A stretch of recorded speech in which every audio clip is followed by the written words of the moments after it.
ये घर पे आ जाएगी, नागरिक घरे रह जाएंगे आगे। अच्छा, सब आ जाओ, हम खड़े हो जाएंगे, हम खड़े हो जाएंगे। आप मैच को लेकर क्या कहना चाहती है? जो मैच हो रहा है भारत बांग्लादेश के ग्वालियर में, इसको मैच को लेकर क्या कहना चाहती है?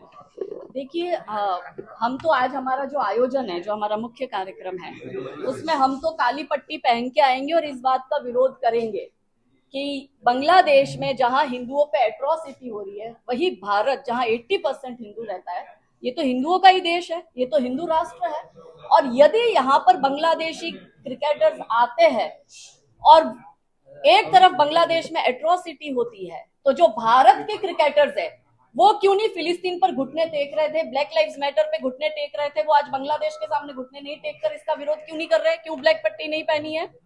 तो एजेंडा जो है वो समझ में आता है कि एजेंडा क्या है, मगर समझना नागरिकों को भी पड़ेगा, क्योंकि नागरिक से सत्ता बनती है और नागरिक ही सत्ता को बिगाड़ते भी है। नागरिक जैसा होगा उसका राजा भी वैसा होगा। यदि नागरिक ईमानदार होगा, राजा ईमानदार होगा। यदि नागरिक में आत्मसम्मान होगा तो राजा में आत्मसम्मान होगा। यदि नागरिक एक बार ठान ले कि मैं ये गलत नहीं चलाऊंगा, तो अच्छे अच्छे को हमने झुकते हुए भी देखा है।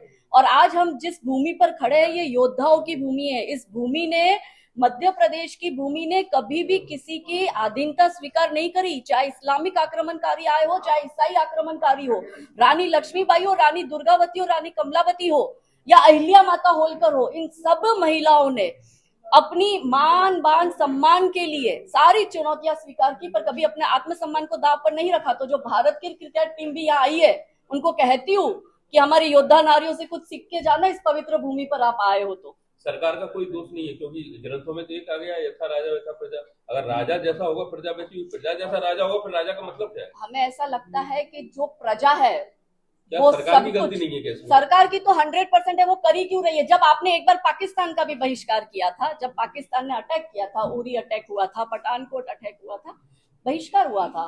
पाकिस्तान के साथ हमारे रिलेशन नहीं है, वो बार बार क्रॉस बॉर्डर टेररिज्म भेज रहे हैं हमारे देश में। उसी के सामने जब बांग्लादेश में बांग्लादेशी हिंदुओं के साथ एट्रोसिटी हो रही है, तो क्यों इस विषय पर खुलकर चर्चा नहीं होती? क्यों इस पर बात नहीं होती? उनकी टीमों का हम स्वागत कर रहे हैं यहाँ पर, और स्वागत कर उनको वो करवा रहे हैं। अभी तो कोई विरोध नहीं। देखिए, हम तो हर उस हिंदू, देखिए हमें आप संगठन में मत बांधिए, हम उस प्रत्येक हिंदू की आवाज है जिसकी आवाज दबाई गई है। हम किसी भी बंधन में बंधे हुए नहीं है। हम हर उस व्यक्ति की बात करेंगे जो हिंदुत्व का काम करता है या जिस पर एट्रोसिटी हो रही है, हर उस हिंदू की बात करेंगे।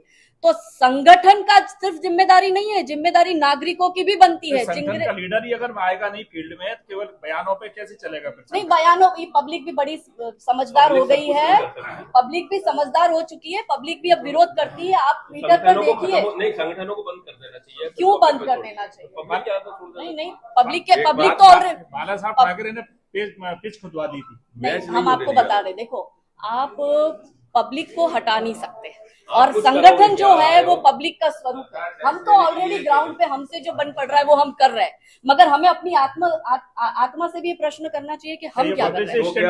अब पब्लिक के ऊपर जिम्मेदारी डालने का समय आ गया है। हाँ, जन आंदोलन होना चाहिए, जन आक्रोश होना चाहिए। पब्लिक आगे आए और खुद हाथ में कमान ले कि भाई ये गलत तो नहीं चलेगा, फिर अच्छे अच्छे लोग जो अभी घूम रहे हैं ना, वो भी सब लाइन पे आएंगे। मेरे को पब्लिसिटी से क्या मिलेगा? मुझे ग्वालियर से चुनाव लड़ना है, आप मुझे बताओ। मैडम, ये पिच खोदने का जो कंसेप्ट है, इससे आप सहमत हैं? कौन सा वाला? पिच खोदकर मैच रोकने का आह्वान किया गया है ग्वालियर में, और अभी भी संभावना बनी हुई है कि हो सकता है मैच शुरू होने के बाद भी पिच खोद दी जाए। मतलब ये विषय में मुझे कोई नॉलेज नहीं है, क्या है ये पूरा विषय, जरा मुझे समझाओ। इससे सहमत है आप इस नीति से? देखिए, हम वो व्यक्ति है जो हमेशा लॉ एंड ऑर्डर में रहकर काम करना पसंद करते हैं। हम संवैधानिक तर्ज पर, जो हमें संविधान ने जो भी हमें राइट्स दिए, हम उस पे रहकर काम करना पसंद करते हैं। यदि विरोध क्रांति तो संविधान में रहकर संभव क्यों नहीं संभव हो सकती? हम गांधी जी के रास्ते पे चलकर, आप जनता को आह्वान दो तरह की बातें नहीं नहीं, हम गांधी जी के रास्ते पर रहकर, पुलिस ने धारा लगा दी, प्रशासन ने धारा लगा दी, अब संविधान के अंदर आ गए। नहीं, तो गांधी जी का लोकतांत्रिक तरीका है, आंदोलन करो, धरना प्रदर्शन करो। उग्र आंदोलन थोड़ी कह रहे कि जाके तोड़ फोड़ कर दो। शासन प्रशासन में बैठे हुए लोग किसके हुए हैं मैडम? शासन आप आदमी हैं मुस्लिम कन्वर्टर, आपके मुस्लिम कन्वर्टर, ठीक है? क्या मुस्लिम लड़कियां हिंदू परिवार में आना चाहेंगी तो हिंदू परिवार स्वीकार करे उनको? स्वीकार कर ही रहा है ना हिंदू, मैडम कर रहा है। घर वापसी तो है, वो पहले तो उनके पूर्वज कौन थे, 2-3 पुश्त तो पहले पूछो उनके पूर्वज कौन थे। वो जिन्ना कौन था? जूनागढ़ का था, पुंजालाल ठक्कर उसके बाप का नाम था। उस जिन्ना ने भारत के टुकड़े करवा दिए। ओवैसी का पूछ लो कौन थे उसके। तो ये ऐसा है कि है थे तो सब हिंदू ना, मूल स्वरूप में आने में दिक्कत क्या हो रही है? अरब के मुसलमान जो है वो कह रहा है मैं हम फिलिस्तीन के सपोर्ट में नहीं है, मगर भारत का जो कन्वर्टेड मुसलमान है वो बहुत झंडे ले लेके घूम रहा है। करके आके हिंदू स्वीकार करें, हिंदू स्वीकार कर रहा है, हिंदू ऑलरेडी कर रहा है। मुस्लिम बेटी भी हमारी बेटी है। हम महिला सम्मान और सुरक्षा की बात करते हैं। जहां मुस्लिम बच्चियों पर अत्याचार होता है हम उसके लिए भी लड़ते हैं। काजल सिर्फ हिंदू महिलाओं की आवाज नहीं है, मुस्लिम महिलाओं की भी आवाज है। हलाला, ट्रिपल तलाक, मुता निकाह सब कर रहे हैं, तो उसमें भी हम मुस्लिम बहनों को सपोर्ट कर रहे हैं और हम उस एट्रोसिटी से उनको बाहर निकालकर उनको भी आत्मनिर्भर बना रहे हैं। मैडम एक बात बताएं, जैसे मोदी जी एक रात को अचानक आते हैं और घोषणा कर देते हैं नोटबंदी, तो वही मोदी जी वो 2016 का प्रश्न हो गया। मोदी जी इतने कमजोर हो गए हैं कि सीरीज बंद करने की घोषणा नहीं कर पाए। भाई देखिए, ये राजनीतिक मुद्दा तो हमें नहीं पता किसमें क्या घोषणा करनी चाहिए। मैं उसमें क्या कह सकती हूँ, मैं उसमें क्या कहूंगी? मेरे में दम है, इसलिए मैं आप सबके सवालों का जवाब दे रही हूँ। मुझे इतना पता चलता है काम कैसे होगा।